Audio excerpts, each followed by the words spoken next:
বয়স যেন একটি সংখ্যা মাত্র।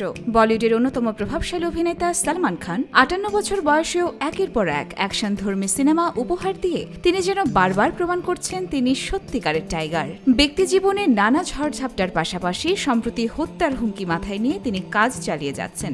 তবে এবার শঙ্কার খবর, মস্তিষ্কের একাধিক জটিল রোগে আক্রান্ত এই বলিউড তারকা। শারীরিকভাবে যে তিনি দীর্ঘদিন ধরে কষ্ট সহ্য করে কাজ করছেন তা জানালেন তিনি নিজের মুখেই। সম্প্রতি নেটফ্লিক্সের জনপ্রিয় comedy show the great Indian Kapil শোতে হাজির হয়ে সালমান খান নিজের অসুস্থতার কথা তুলে ধরেন। সেখানে তিনি জানান, দীর্ঘদিন ধরে তিনি ভুগছেন ট্রাইজেমিনাল নিউরোলজিয়া, অ্যানিউরিজম এবং অ্যাভি ম্যালফরমেশনের মতো দুরারোগ্য ব্যাধিতে। সালমান বলেন, প্রতিদিন হাড় ভাঙছে, পেশি ছিঁড়ে যাচ্ছে, এদিক থেকে তিনি ভীষণ দুর্বল। তবুও ট্রাইজেমিনাল নিউরোলজিয়ার মতো রোগ নিয়ে তিনি শুটিং করছেন। মস্তিষ্কে রয়েছে অ্যানিউরিজম, পাশাপাশি রয়েছে অ্যাভি ম্যালফরমেশনও। এই রোগগুলো নিয়েই নিয়মিত কাজ করে যাচ্ছেন। এদিকে খোঁজ নিয়ে জানা গেছে, সালমান খান যে রোগের কথা বলছেন তার একটি ট্রাইজেমিনাল নিউরোলজিয়া। এটি মস্তিষ্কের স্নায়ুজনিত একটি কঠিন ব্যাধি।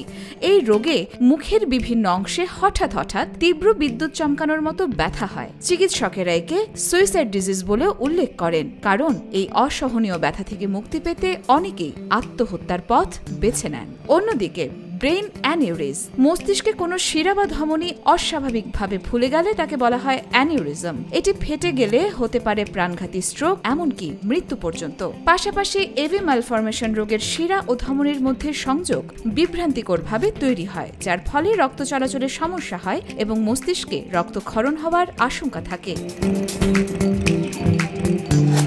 নিজের এই রোগের কথা আগেও জানিয়েছিলেন সালমান খান। 2017 সালেও এক সাক্ষাৎকারে তিনি জানিয়েছিলেন তিনি দীর্ঘদিন ধরেই ট্রাইজেমিনাল নিউরোলজিয়ায় ভুগছেন। তখন তিনি বলেছিলেন, এই রোগের ব্যথা এতটাই তীব্র যে অনেকেই সহ্য না করতে পেরে আত্মহত্যার পথ বেছে নেয়। তিনি ভাগ্যবান, কারণ চিকিৎসা আর শক্ত মনোবল নিয়ে তিনি এখনো লড়ে যাচ্ছেন।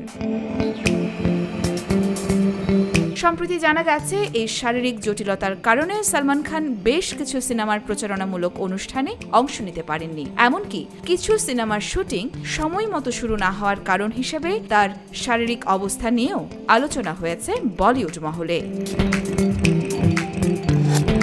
ইয়োরমা শায়ের জাহান, দেশকাল নিউজ।